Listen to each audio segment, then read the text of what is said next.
If you can't act like family, maybe you shouldn't come back. Those were the last words my mother ever texted me. My crime, realistically pointing out the massive flaws in my golden child brother's latest business idea.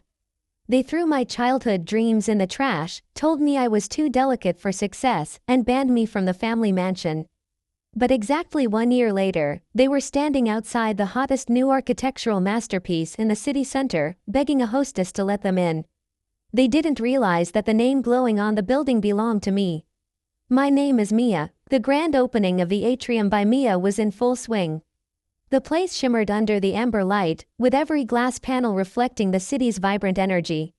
Soft jazz filled the air, mixing with the hum of conversations and the laughter of guests. I was in the midst of it all, smiling, shaking hands, and feeling the warmth of the camera's flashes. Lydia, my business partner, glided through the crowd in a stunning green silk dress, a clipboard in one hand and a glass of champagne in the other. She leaned in and whispered, "You did it." I was about to reply when a voice that I hoped never to hear again cut through the music. It was Leo, my younger brother. I froze, a glass of champagne in my hand. I turned towards the entrance and there they were. Leo with his tux jacket unbuttoned, oozing overconfidence. Behind him was my mother, Mrs. Miller, clutching her designer purse as if she owned the place. And my father, Mr. Miller, a step behind, his eyes darting everywhere but at me. For a split second, I thought I was hallucinating. But then Leo's loud laugh rolled across the marble floor, and it felt like a punch in the chest. "Guess word gets around," Lydia murmured beside me. They weren't on the guest list. I knew every name that walked through these doors.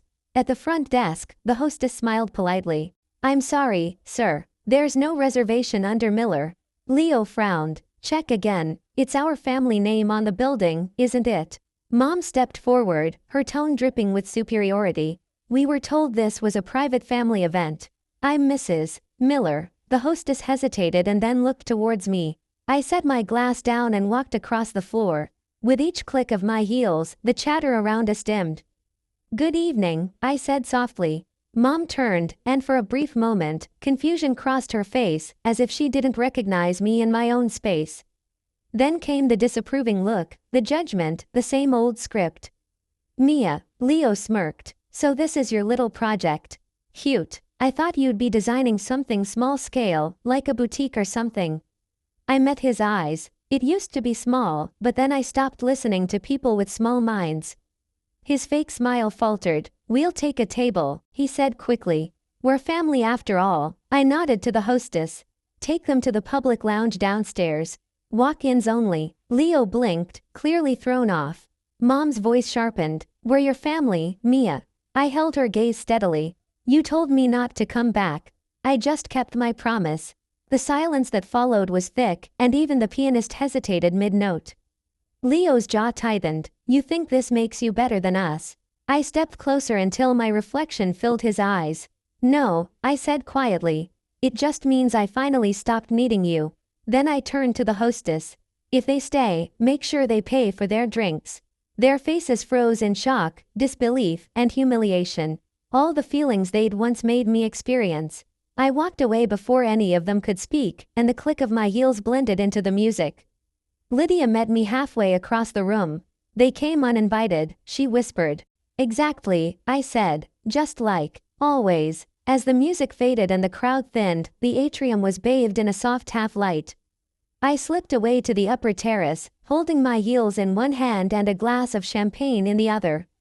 Below me, the city glowed with streets like silver veins and headlights spreading through the night. Through the glass roof, I could still see them, Leo and my parents, sitting stiffly at the bar, pretending to belong in a place they once said I'd never build. They never noticed me watching. My phone buzzed. It was a text from Lydia. "You okay?" "They're still downstairs." I typed back, "Let them be. They'll figure it out." I set the phone aside and leaned on the railing, tracing my finger along the cold glass. In the reflection, I saw myself, the city, and the building that had risen from the pieces they'd broken. A year ago, I was standing outside their mansion, afraid to knock. Now, they were standing outside my creation, waiting to be let in. It all started when I was a child. While other kids were drawing people and stick figures, I was drawing buildings. I loved how buildings made sense. You could design where everything belonged. But my parents never saw it as a talent. To them, it was just a passing phase.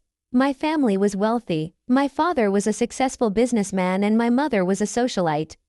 They were all about appearances and status. Leo was the golden child, the one who could do no wrong. He was charming, funny, and always got away with skipping responsibilities, yet he was constantly praised for his potential. I remember the day I was 16, sitting at the breakfast table with a rolled-up sketch of a modern art gallery I'd designed. The sketch had large glass walls allowing natural light to flood in, and a spiral staircase that seemed to float. I thought it was a masterpiece.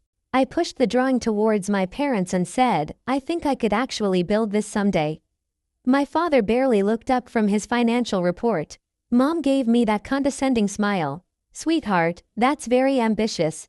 But you should focus on something more practical, like getting married and having a family." Leo leaned over, grinning. "Looks like a fancy greenhouse for art." They all laughed, but I didn't. Later that day, I found my drawing crumpled in the trash, coffee stains on the paper. That was the day I learned that silence could be my shield. After that, I stopped showing them my designs. I applied to the best architecture school in the country in secret and got in on a full scholarship. When I called Mom to tell her, she sighed. "Architecture is a tough field, Mia. You're too delicate for that kind of work." But I didn't listen. I worked 3 jobs, lived in a tiny apartment with second-hand furniture, and survived on black coffee and cheap sandwiches for years. When I finally graduated, I thought they'd be proud. But Leo had a business meeting, and Dad suddenly had back problems that prevented him from traveling. I sent them photos of my first office, a small studio with white walls and a single folding table. Mom texted back, "It looks quaint." That's when I realized I didn't need their approval anymore, but their voices still haunted me. Leo would call during family dinners and put me on speaker, bragging about his latest real estate deals. Mom would laugh and say, "You and your brother, both in the building business." How amusing. It wasn't amusing to me. One fateful night, we were gathered around the long, polished mahogany table at my parents' mansion. The smell of a sumptuous steak dinner filled the air along with the aroma of fine wine. Leo was, as always, the center of attention, talking about his new project, a high-end nightclub in the city center. Everyone leaned in, hanging on to his every word. Mom looked at him, like he was a genius, and Dad nodded in approval. I sat quietly, cutting my steak into small pieces, an old habit from years of trying to stay calm. Then Leo looked at me. "You're the architecture expert, right, sis? What do you think of my spot? It's in the heart of the city next to a major shopping mall." I looked up and met his smirk. "It's risky," I said. "The rent is extremely high and foot traffic might drop off after 10 p.m. You'd need a unique draw to keep it profitable." The atmosphere in the room changed. Forks paused in midair. Mom's voice cut in, sharp and sugary. "Mia, please, your brother has worked so hard on this. You always have something negative to say." My throat tightened. I wasn't being negative. I was being realistic. Leo chuckled. "She doesn't get it, Mom. Not everyone understands real-world business like I do." Laughter followed, cruel and familiar. Someone even patted Leo on the back. I swallowed hard. "I'm just trying to help." Mom lifted her hand, a final gesture. "Sweetheart, if you can't be supportive, just enjoy your meal."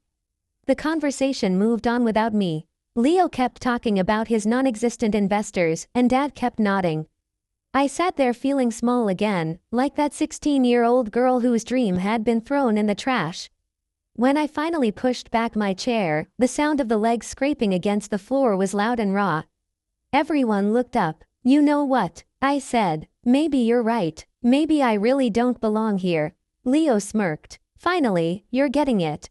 Mom's voice was calm but firm. "Mia, if you can't act like family, maybe you shouldn't come back." I didn't argue. I just grabbed my coat and walked out. As I passed through the glass door, I saw them still laughing, still eating, as if I'd never been there. When I reached my car, my phone buzzed. It was a text from Mom. "Don't come back until you learn to respect your brother." I stared at the screen until the glow blurred with the frost on the windshield. That was the moment the last bit of warmth inside me died, and something cold, determined, and strong took its place. The days that followed were a blur. I didn't call anyone, not Mom, not Leo, not even Lydia. I went to work, smiled when necessary, and nodded through meetings. But inside, I felt like I was walking through a fog. Then one morning, an email pinged into my inbox. The subject line read, "Property listing, City Center prime lot." I almost deleted it until I saw the address. It was the same block Leo had bragged about at dinner. The same dream spot he claimed was too exclusive for anyone else. And now, it was for sale. I sat there frozen, staring at the screen. The cursor blinked, a symbol of possibility. Lydia poked her head into my office, a cup of coffee in her hand. "You look like you've seen a ghost," she said. I turned the monitor towards her. "Remember the spot Leo wanted for his nightclub?" She squinted. "Yeah, the one he said was out of reach for small projects." I nodded. "It's available, and I can afford it." She said nothing, just stared at the screen, a slow grin spreading across her face. "You're thinking about buying it, aren't you?" I didn't answer. I didn't need to. That night, I drove down to the lot. The city was half asleep with a light drizzle in the air. Neon lights from a nearby diner flickered. I parked my car, stepped out, and walked around the cracked perimeter. The old brick walls were weathered but still stood strong. Rusted iron beams reached towards the sky like the bones of a long-forgotten giant. I could already envision it, the glass facades, the natural light, and an open atrium filled with greenery, a space that didn't need anyone's approval to exist. By the end of the week, I'd signed the purchase offer. By the end of the month, the lot was mine.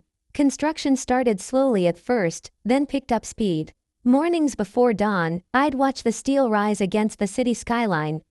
The smell of metal, coffee, and wet dust became my new perfume. Lydia would show up with 2 cups of coffee and a big smile. "You're not just building a structure," she once said. "You're exercising your demons." Maybe she was right. Every beam, every wall, it was like rewriting my past. A year passed in a flurry of blueprints and concrete. There were no phone calls from home, no texts, just the sound of progress echoing through the silence. When the atrium by Mia finally stood completed, I walked through it at sunrise. Glass soared above me, marble gleamed beneath my feet, and light filled every corner. My reflection in the mirrored panels looked different, still me, but stronger, more confident. A week before the grand opening, Lydia slid a newspaper across my desk. "Look," she said, tapping the headline. "They're calling it the city's new architectural wonder." I smiled slowly, quietly, and with certainty. They'd told me I didn't belong. Soon, they'd be walking through the doors of my creation. As I stood on the upper terrace now, looking down at the city and the building that was my pride and joy, Lydia stepped out through the sliding doors. Her coat was draped over her arm, and her hair was tousled from the night. "They're leaving," she said softly. I nodded. "Good." She handed me another glass of champagne, her smile warm and understanding. "So, what now?" I looked down at the glowing sign above the entrance, the atrium by Mia. "My name, my work, my peace." "Now," I said, "I build things that stand on their own, without needing anyone's validation." Lydia clinked her glass against mine. To that, we stood there for a moment, 2 silhouettes against the city skyline. Then, I turned towards the elevator, ready to go home. My phone buzzed again. It was a message from an unknown number. "Your place is beautiful." I didn't need to look at the sender to know it was Mom. I smiled, set the phone face down on the railing, and left it there. Because some stories don't need replies. If you've ever had to build your own happiness from the pieces someone else shattered, trust me, you're not alone. Share your story in the comments below, and don't forget to hit that subscribe button and turn on notifications so you never miss our next story.